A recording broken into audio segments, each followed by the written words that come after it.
it's a long time ago. But I guess I grew up in an environment where my mother was already in business. She was already making clothes out of Adire and Ankara since as far back as I can remember, really. So I was out of sort of like transitioning between schools and wanting to make a decision in my life as to what I wanted to do. And I started working with my mother, I remember. And she gave me the opportunity to do what I wanted to do so that I could find out what I really wanted to do.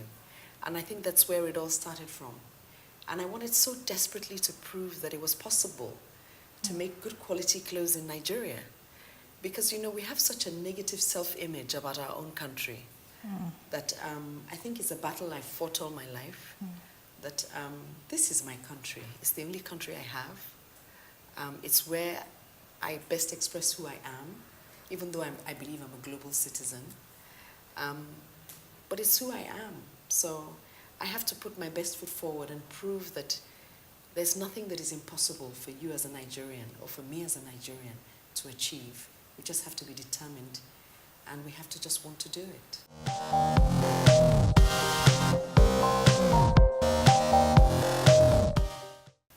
All these things, it actually, again, happened quite by accident. Because really I was working with my mother, and I was making clothes for women. I got married, had my own children. I wanted to make clothes for my children. I started with pajamas. They were a hit. Then I started making things in Ankara and all kinds of things, and I was going from one bazaar to another. And it just grew from there. I realized I actually loved making children's clothes. My kids were all little. They were my first guinea pigs and models. And it just sort of grew organically from there, really. Okay, so first of all, I knew I always wanted to create something. Okay, and it always started by, I saw a lot of inspiring women, like my mentor, Mrs Ogunlesi, who had created something, and I wanted to create something. Now, I thought that what I was going to create was going to be something like she had created, okay, and I told that line. I started in the fashion industry. But interestingly, when I got into the fashion industry, I found out that the parts of the industry I was interested in were the business sides of it. Okay, and then she encouraged me actually to start something called the business side of fashion. So I started a series of conversations. Do you remember? Yes, I do.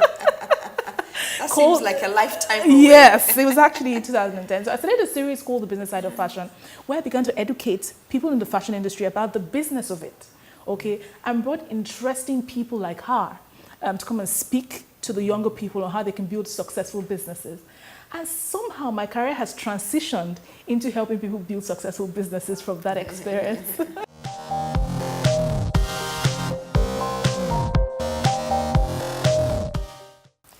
I think retail, we were in a space and time where retail was becoming, was growing in Nigeria. And you see the advent of all the malls being opened. And rather than have them filled with international brands, we decided to pitch our tent, the Ruff'n'Tumble tent, right beside international brands. Because then we can really measure, we can benchmark ourselves, how well we're doing. Are we at par with them? Can we compete with them? I was determined, because this is my country, I should be able to compete favorably with anybody who comes into my terrain. This is my culture. These are my people. So I should be able to compete. And we decided to draw out a business strategy and a business plan, and to roll out more stores in the malls. It was also demand driven, because by the time you now opened somewhere else, somebody would say, are you not coming to Port Harcourt? Are you not coming to Abuja? Are you not coming to Kano?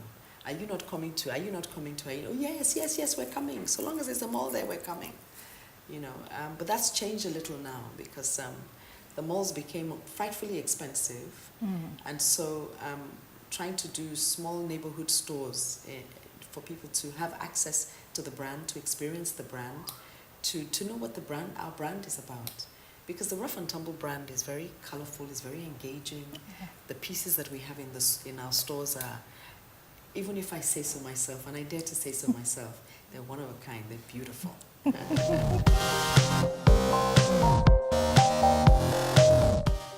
Well, it's important to me because I believe that you know, it is my goal to help everybody to find their niche. Like I shared earlier, it was a journey for me to find my niche. And I know that a lot of people across the country are struggling. They're asking themselves, what am I here to do? What is my purpose? And then how do I transform that purpose into something that I can profit from? You know, and I feel that it's imperative, the fact that I found my path, you know, I can also help other people find their path. And truthfully, it's not in one state or in one local government, it's all over Nigeria. And I want to reach as many people as possible with that message. I would even say it goes beyond Nigeria because of the digital age. Yes. So you have people in West Africa, everywhere, you know, really, Yes. who have access to whatever it is that whatever message it is that you're trying to pass at any given time. Exactly. So I wouldn't limit you to Nigeria. Thank you. I take that as an African or global mandate, really. I mean.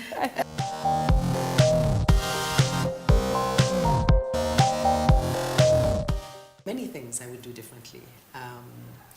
But many things as I would do differently, I probably wouldn't do many things differently.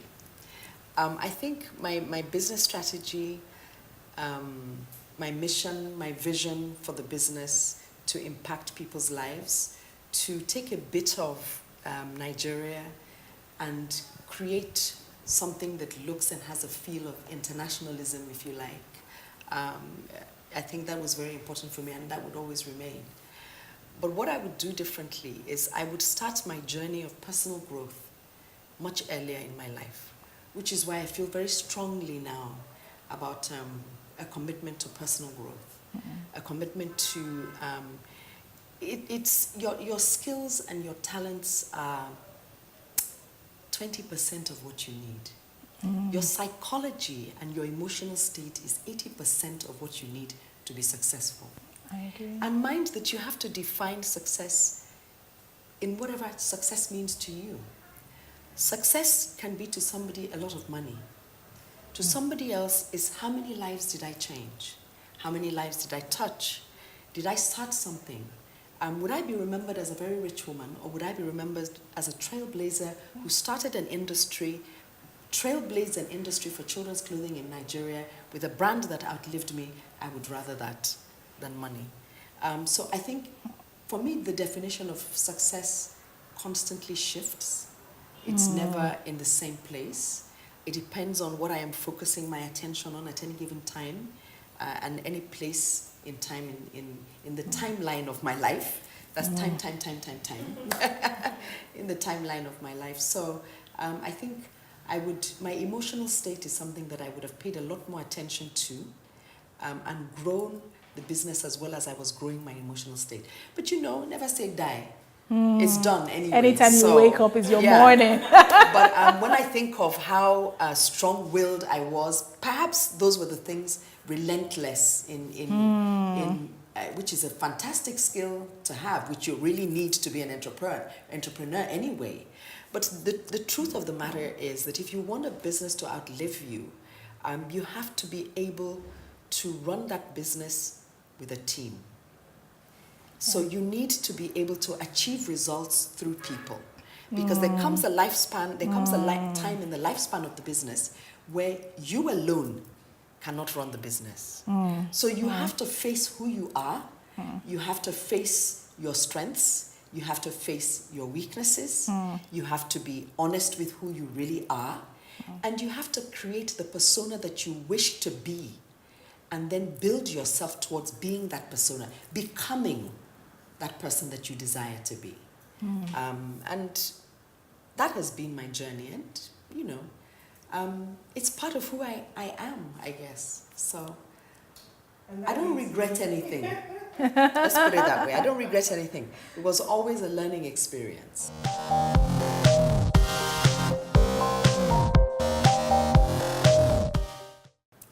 You know, there was a time when I thought something has to give.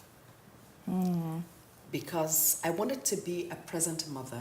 I wanted to be an active and attentive mother.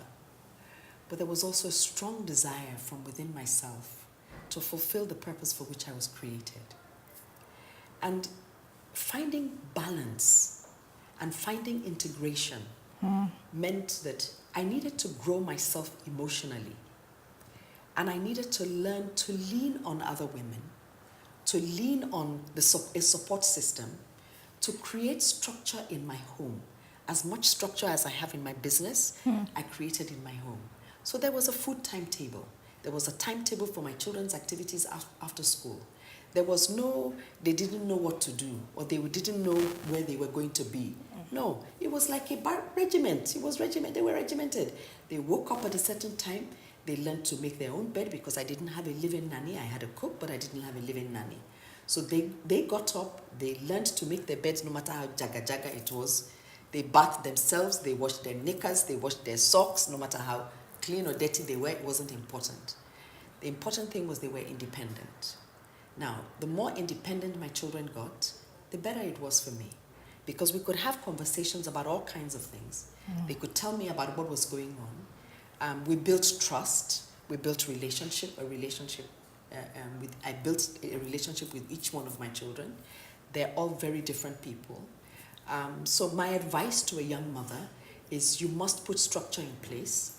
You must lean on the people that are around you and leverage on the people that are around you. The support system, you must build a support system, basically. That's what it is. You know, because it's not an easy, it's not an easy journey. And the question I always asked myself was something that a bishop asked me.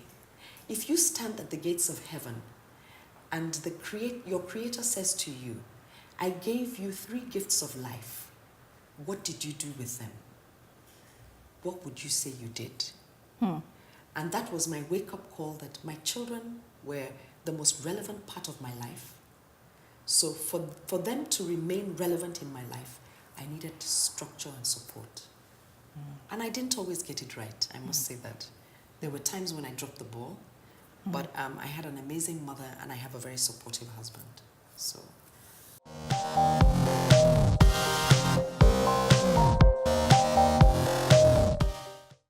Okay, so for me, I wanted to create a tool for people, something that was easy for people to take, to read, and to apply. Okay, to go on this journey, to finding their niche and turning it into a profitable passion. So for me, this is a tool that I wish was there. Okay, and the knowledge I got through my own process came from people like my mentor and other people who I spoke to, I listened to, I learned from their own stories. So I wanted to create something for people who don't have the access that I do, okay? Because by the grace of God, I have access to amazing people like her and other people to learn from. And I thought, how can I put all the things I've learned and create a structure around it that made it very easy for people who are saying, how do I go through this process? How do I find what I'm supposed to do and create something from it? And that is why I wrote the book. You know. And really, in just supporting what you're saying, when you set goals and you want to achieve a goal, the important things about achieving a goal or any goal whatsoever is what are the systems, the processes, the strategies that are going to surround you implementing or executing that goal effectively for your desired results. Yes. So I think Uplevel offers you that, engages you in a way that helps you see the structure. The structure is important.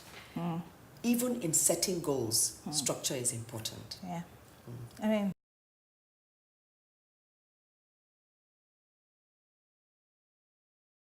you know, the thing that drives me is contribution.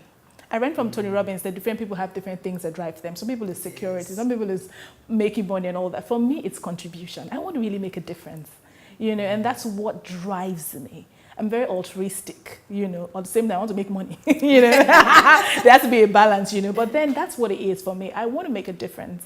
I want to be a positive influence in the lives of people. I want to give people permission and I want to give them a platform, you know, and so that is what inspired me to create, to write a book, you know, and to create this opportunity for other people to also go on the journey to finding their niche.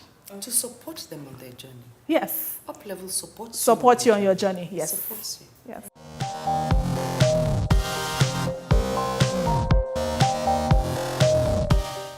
Clarity of intention and purpose in one sentence. Now, what is it that you want to do? Why do you want to do it? What do you see in your mind's eye? And are you willing to be relentless in the pursuit of what it is you want to achieve?